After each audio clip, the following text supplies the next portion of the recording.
막상 제가 면접을 보거나 다양한 분들을 만났을 때 정말 본인이 직접 일을 해야 되는 곳, 산업에 대해서 공부를 안 하시는 분들이 좀 많으시더라고요. 보통 이렇게 손익계에서 재무상태표, 현금흐름표 이렇게 나와 있으면 안 보세요. 그쵸. 안 보죠. 모르니까. 너무 어렵고. 어렵죠. 네. 회계는 경영의 언어이다라는 이야기를 봤었어요. 회계만큼 숫자만큼 회사를 잘 표현하고 있는 것이 있는가? 정말로 회사에서 내고 있는 스코어거든요. 그 스코어가 그 회사를 가장 잘 표현하는 것이기 때문에 저는 회사에서 가장 중요한 것들은 이 숫자라고 생각을 하고 있습니다. 안녕하세요. 저는 차분모빌리티에서 레비뉴 사업 부문을 책임지고 있는 권용국이라고 합니다. 좀 부문장님을 좀 섭외한 이유가 정말 커리어가 정말 다이나믹하고 다양했다고 좀 얘기를 들었어요. 네. 근데 첫 커리어가 이제 홈쇼핑이라고 들었는데. 네, 홈쇼핑 커리어 맞고요. 홈쇼핑 MD가 너무 되고 싶어서 홈쇼핑 MD가 됐는데 당시에 이제 그룹 감사가 있었어요. 제가 대리 때였었고 그때 갑자기 회사에서 그룹 감사 담당자로 저를 제가 통보를 했다고 하면 커리어가 완전히 바뀌게 됐었는데요. 고생했다. 문구가 한 번 더 팀을 옮겨보지 않을래? 라고 해서 미래사업팀으로 또 바뀌게 됐고요. 미래사업팀에서도 무슨 투자 업무를 하는 건가요? 모든 회사들이 다 사실 새로운 먹거리에 목말라 있잖아요. 그래서 이런 것들을 많이 탐색하고 경험하는 그런 과정들을 거치게 되고요. 그 중에 저희는 스타트업 투자 그리고 오픈 이노베이션에 관심이 많았어서 이쪽으로 많이 선회를 해서 투자를 했었고요. 그리고 지금 이렇게 차보까지 네, 맞습니다. 커리어를 쭉 이어오셨는데 대기업에서 스타트업 그리고 스타트업 투자 심사위원까지 정말 다양한 기업을 분석을 담당했던 그런 경험들이 기업의 성장성을 판단할 수 있는 눈을 좀 길러줬던 것 같아요. 그래서 이번 에이스 리포트의 주제가 성장하는 기업을 체크하는 법입니다. 기업의 성장성은 어떤 것을 보면 좀 알 수 있을까요? 일단 제가 어떤 기업이 성장할 거다라고 거창하게 말씀드리는 건 조금 어려울 것 같고요.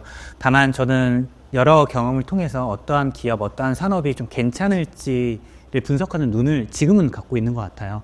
만약에 대기업이나 큰 기업을 목표하고 계신다면 네이버 금융을 보시면 좀 한눈에 이것저것 많이 보실 수 있다라는 생각이 들어요. 좀 앵하실 수도 있어요. 자주 보죠. 네, 주식 때문에. 네네, 자주 보죠. 뭐 기업이라든지 산업에 대해서 여러 가지 현황들을 많이 모아놓는 정보들이 사실 많긴 하고요.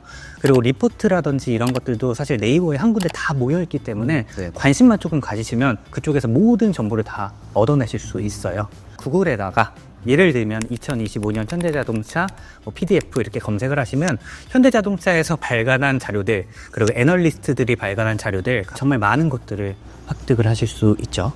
다시 돌아와서 네이버 금융 쪽 얘기를 좀 해보자면 네. 네이버 금융에서도 이제 볼 수 있는 자료들이 너무 많거든요. 맞아요. 네, 그 중에서 어떤 부분을 좀 포인트로 잡아야 되는지 한번 그냥 삼성전자로 볼까요? 삼성전자로 볼까요? 네. 사실 주식 방송은 아니기 때문에 네네. 주식에 대한 이야기라는 건 조금 그럴 것 같고 예를 들면 저는 여기 종목 분석을 사실 많이 보는데요. 네. 기업 현황이라든지 기업 개요라든지 특히 네네. 여기 재무 분석을 보시면 보통 이렇게 손익계에서 재무상태표, 현금흐름표 이렇게 나와 있으면 안 보세요. 그쵸. 안 보죠. 모르니까. 너무 어렵고. 어렵죠. 네. 여기에 있는 손익계산서는 PD님께서 네. 이번 달에 얼마의 급여를 받으시는지가 나와 있는 것이 손익계산서라고 저는 생각해요. 네, 제 월급이요? 네. 급여를 받으셔서 급여를 얼마큼 쓰셨고 네. 이 급여가 얼만큼 남았는지를 회사로 치환하면 손익계산서. 네네. 아주 쉽게 생각하면 그래요. 혹시 집이 있으신가요? 전세입니다. 네, 전세이시고요. 저도 없어요. 집이 있거나 뭐 자동차가 있거나 이런 것들은 본인의 재산이시잖아요. 네. 그 재산, 회사의 재산을 표현해 놓은 게 여기 재무상태표예요. 쉽게 말씀드리면. 이게 재무상태표가 이게 회사의 재산인 거네요. 네, 회사의 재산. 부동산. 네, 뭐. 부동산, 유동자산, 현금. 그러네요. 그리고 마지막으로 현금흐름표. 현금흐름표 이거. 카드값이 혹시 언제 나가는지 알고 계시나요? 네, 매달 말일 나갑니다. 그렇죠. 네. 급여가 언제 들어오는지 아시죠? 네, 25일날 들어옵니다, 대표님. 그러니까 본인으로 치환하면 되게 쉬운 거고 네. 회사에 현금이 언제 들어와서 언제쯤 우리가 네. 현금을 줘야 하는지 네네. 간단하게 표현하면 이렇게 손익계산서, 재무상태표, 현금흐름표를 설명을 드릴 수 있을 것 같아요. 네. 뭐 삼성전자 하면은 뭐 당연히 많은 리포트가 나와 있으니까 너무 상관없는데 어떤 기업이에요. 어떤 네. 기업에 내가 입사를 했는데 수령 합격을 했어. 이제 선택해야 돼요. 네. 일단 손익계산서를 딱 펼쳤어. 네. 어떤 부분을 제일 포커싱해서 봐야 될까요? 와, 삼성전자에 합격을 하셨는데 고민을 하신다. 그럼 삼성전자 말고 딴 걸로 할까요? 아닙니다. 저는 사실 재무 분석을 보시면 여기 그래프로도 잘 나와 있지만 매출액의 증감이 어떠한지 매출액의 증감. 보실 수 있고요. 그러니까 이 회사가 계속 성장하는지가 네네. 사실 궁금하실 거고요. 그리고 가장 중요한 건 어쩌면 이익 부분인 것 같아요. 이익이요. 네, 아주 가볍게 말씀드리면 여기 당기순이익을 보시는 게 가장 정확하시고요. 네. 그다음에 영업이익을 보셔도 뭐 사실 당기순이익과 영업이익의 큰 차이가 없는 기업도 사실은 좀 있기 때문에 네. 일단은 이 정도만 보셔도 이익적인 측면이 그러니까 회사에 얼마가 남는지가 사실 중요하잖아요. 단기 순이익이라 그러면 어쨌든 매출 금액에서 다 떼고 남은 거네요. 다 떼고 남은 거. 그러면 이제 그 돈이 남으셨어요. 네. 그 돈으로 재투자를 하실 수도 있고. 네, 그렇죠. 그렇기 때문에 또 이익이 얼마나 남았는지가 굉장히 중요하다고 봐주시면 될 것 같아요. 아, 네. 성장하는 기업을 판단하는 기준에 있어서 왜 재무 상태를 저희들이 잘 확인을 해야 될까요? 일단은 제가 미생에서 봤던 그 문구인데 회계는 경영의 언어이다라는 이야기를 봤었어요. 회계만큼 숫자만큼 회사를 잘 표현하고 있는 것이 있는가? 정말로 회사에서 내고 있는 스코어거든요. 그 스코어가 그 회사를 가장 잘 표현하는 것이기 때문에 저는 회사에서 가장 중요한 것들은 이 숫자라고 생각을 하고 있습니다. 근데 이제 이렇게 네이버 금융에 올라오지 않은 기업들 중에 많은 취준생들이 생각하는 기업들이 주로 스타트업이에요. 스타트업은 어떻게 좀 확인할 수가 있을까요? 스타트업에 대한 정보를 찾는 것도 상대적으로 좀 요즘 많이 쉬워진 것 같아요. 네. 일단 기본적으로 스타트업들은 투자를 중심으로 해서 운영이 되는 경우가 많기 때문에 대외 홍보라든지 기사를 굉장히 많이 발행을 하고 있고요. 네. 그리고 플랫폼을 추천을 드리면 혁신의 숲이라든지 더위시라는 플랫폼을 확인을 하시면 괜찮은데요. 네, 저 여기 혁신의 숲이 또 여기 딱 들어왔습니다. 제일 많이 아시는 당근 검색을 한번 해보면 네.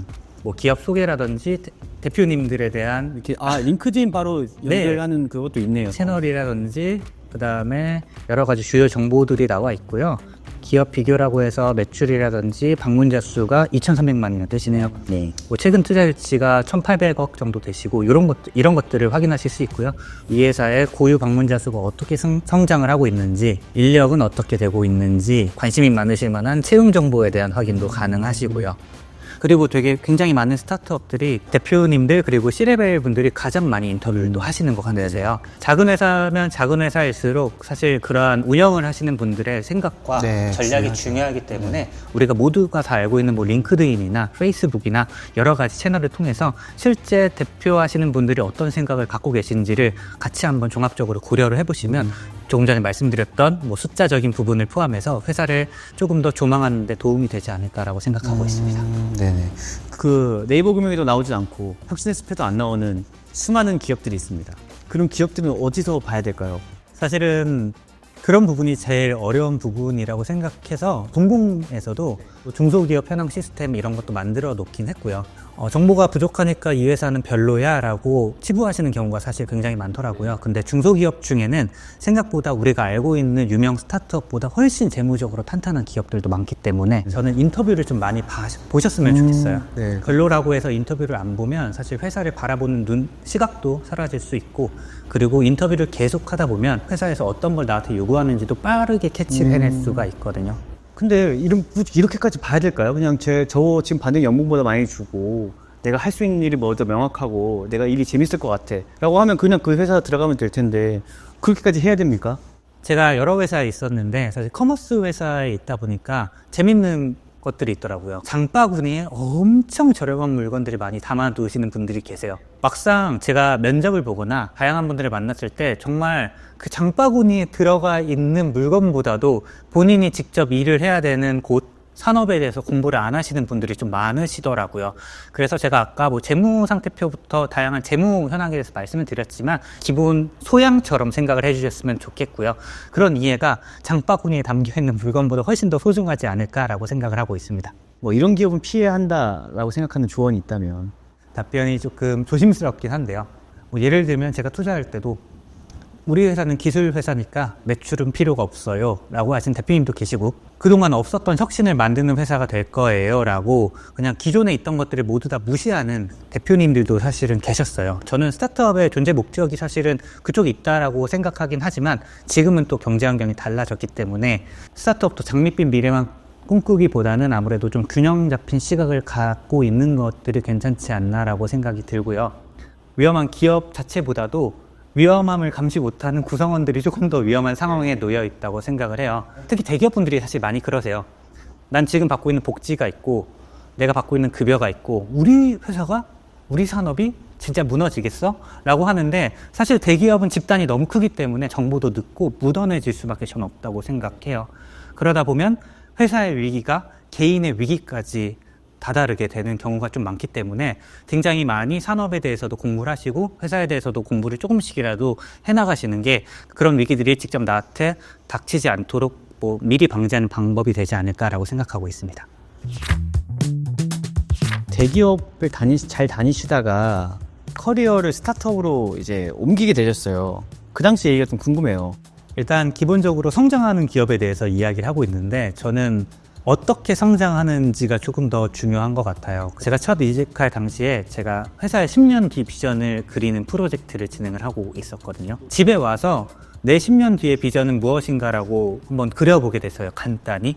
생각보다 미래가 밝지는 않더라고요.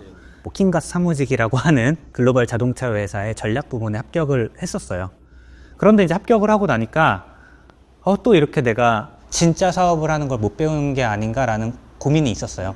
그래서 진짜 사업하는 거, 진짜 경험을 한번 해보고 싶어서 제가 스타트업으로 이직을 시작하게 되었고 지금까지 쭉 스타트업에서 커리어를 이어가고 있습니다.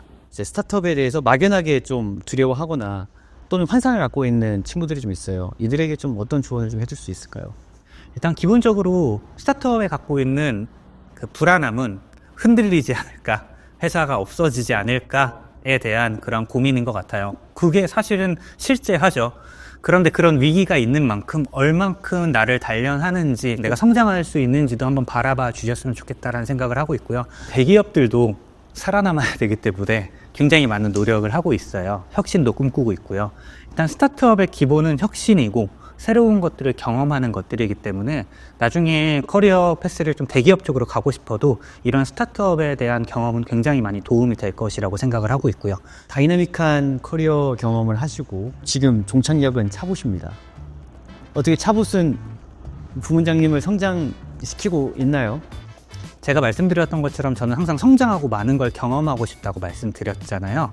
근데 저희 회사는 다른 회사와 다르게 정말 많은 BM을 다루고 있습니다. 금전자 라이프의 모든 서비스를 제공하는 기업이기 때문에 굉장히 많은 것들을 경험을 할 수 있다는 게 큰 장점이었고요. 저 스스로도 많이 성장했던 계기가 되었고요. 그리고 성장하는 기업에 대해서 말씀을 드리면서 회사의 재무 상황이 어떠한지도 중요하다고 사실 말씀을 드렸었는데 저희 회사는 제가 입사할 당시에도 스타트업 치고는 굉장히 큰 규모였던 200억 정도의 매출을 하고 있었고 현재도 1000억을 상회하고 있는 매출 목표를 갖고 있기 때문에 계속 성장할 수 있다는 확신을 가질 수 있었고요. 앞으로도 저희 회사는 투자도 받아야 되고 고객님들의 사랑도 받아야 되기 때문에 많은 관심을 가져주셨으면 좋겠습니다. 네. 좋은 기업을 선택해서 다니는 것도 중요하겠지만 내가 일을 어떻게 잘하느냐도 좀 중요할 것 같아요. 부문장님만의 좀 일을 잘 해내기 위한 노하우가 있습니까? 일단 첫 번째는 정말 사소한 것도 기록을 하는 편이에요. 노션을 사용을 하는데 캘린더에 오늘 해야 될 일들을 그냥 사소한 것도 다 적어놔요. 이렇게 하면 일의 우선순위라는 게 생기거든요. 그러면 어떤 일을 먼저 해야 되는지를 알게 되면 일에 끌려다니지 않게 될 수 있다고 저는 생각하고 있어요. 두 번째는 저는 일을 좀 롤플레잉 게임처럼 하는 편이에요. 저는 아침에 출근할 때 어제 다 써놨으니까 오늘 할 일들을 보면서 이걸 퀘스트처럼 생각하는 편인 것 같아요. 실제로 레벨업 되는 경험도 하실 수 있고요.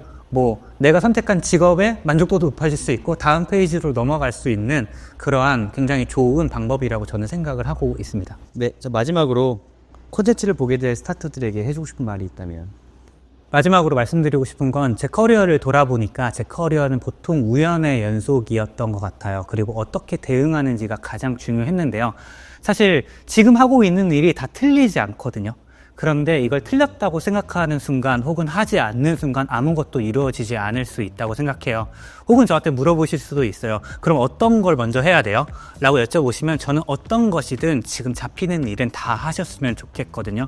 그러면 본인이 더 기획하고 계획하는 일들도 많아질 수도 있다고 생각을 하고 있고 마지막으로 정말 어려운 환경이지만 모든 분들 응원하고 싶다는 말씀 전해드리고 싶습니다. 감사합니다.